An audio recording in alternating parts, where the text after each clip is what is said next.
Hello dear friends welcome to exam crack. तो पिला माने आपण मानक पई ए भिडियोटी रही निहाती भाव में शेष पर्यंत देखंतु।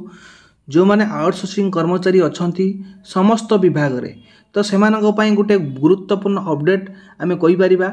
सेमानक पई हमर आउटसोर्सिंग संघ तरफरु एक विशाल आयोजन करायाउछि, सांबादिक सम्मेलन करायाउछि, जहा द्वारा कि आपण मानकर समस्त कथा समस्त दाबी से सरकार पाखरे उपस्थापन करेंगे एवं ता सहित सांबादिक मानक जरिया रे यह अन्य मानक पाखरे पहुँचाइबे। तेणु निहाती भाव में भिडियोटी संपूर्ण रूप से शेष पर्यंत देखंतु। जो मान चैनल को प्रथम थर पर नुआ आसंती निहाती भाव में चैनल को सब्सक्राइब करनियंतु एवं ता सहित बेल आइकन को प्रेस करी ऑल नोटिफिकेशन को ऑन कर दियंतु, जहां कि प्रत्येक वीडियो अपडेट आपण मानक सर्वप्रथम मिल पारिबो।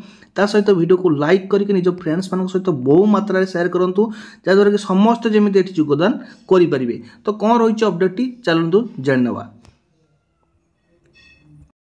देखो यहाँ आपंकर ओडिशा सरकार आउटसोर्सिंग कर्मचारी महासंघ Odisha government outsourcing employ federation तरफ लेटरटी पब्लिश कराई, जोटा कि आपण मैंने चाहिए फेसबुक देखिपारे और तांकर जो ग्रुप अच्छे से देखिपारे। 19/8/2024 डेट रे आसी रेफरेंस नंबर 165 पड़ी। तो कौन रही देखूँ माननीय श्रीजुक्त संपादक वार्ता संपादक सांबादिक प्रतिनिधि छापा और वैद्युतिक गणमाध्यम भुवनेश्वर विषय रही आपण मानकर ओडिशा सरकारी आउटसोर्सिंग कर्मचारी महासंघर सांबादिक सम्मेलन रे जोग देबा पई अनुरोध पत्र। तो सांबादिक मानकू एठी सम्मेलन को जोग देबा पई से माने अनुरोध पत्र दैछंती।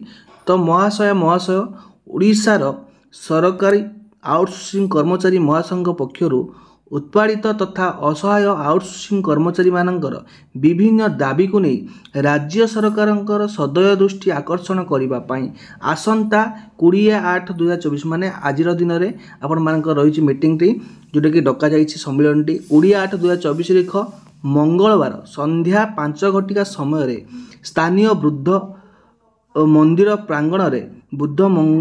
प्रांगण रे हाउसिंग बोर्ड छक भुवनेश्वर ठारे एक जरूरी सांबादिक सम्मेलन अनुष्ठित हेब।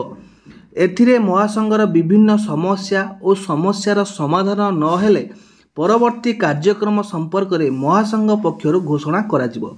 तो यहाँ आपण मानक पई जोटा रही महासंघर जहाँ भी दाबीपत्र रही जहाँ भी पूरण करने चाहिए सेगुड़िक ये उपस्थापन कराजिबो एवं परवर्ती समय जदि कार्यानुष्ठान न नियागला तापरे कौन हम सेटा मध्य घोषणा कराजिबो।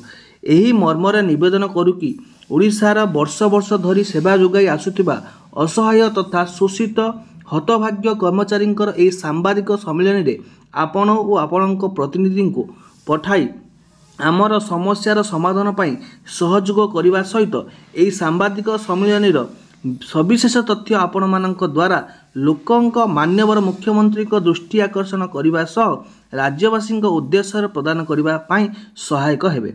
तो सम्मानर सह आपण मानकर एकांत अनुरोक्त हेमंत कुमार बस्तिया जी कि अच्छा महासचिव एवं संजय पट्टनायक जी अच्छा सभापति एपटे आपण मानकर जी भी vice president chairman working president एवं सेक्रेटरी जनरल समस्त इनफॉरमेशन दी जाइए। तो यही गोटे आपण मानक पई भल खबर हो पारे। निहाती भाव में आपण मानकर जहाँ भी दाबी थिला सरकार पाखरे से निहाती भाव में पहुँचब यही थ्रू रे यही माध्यम रे।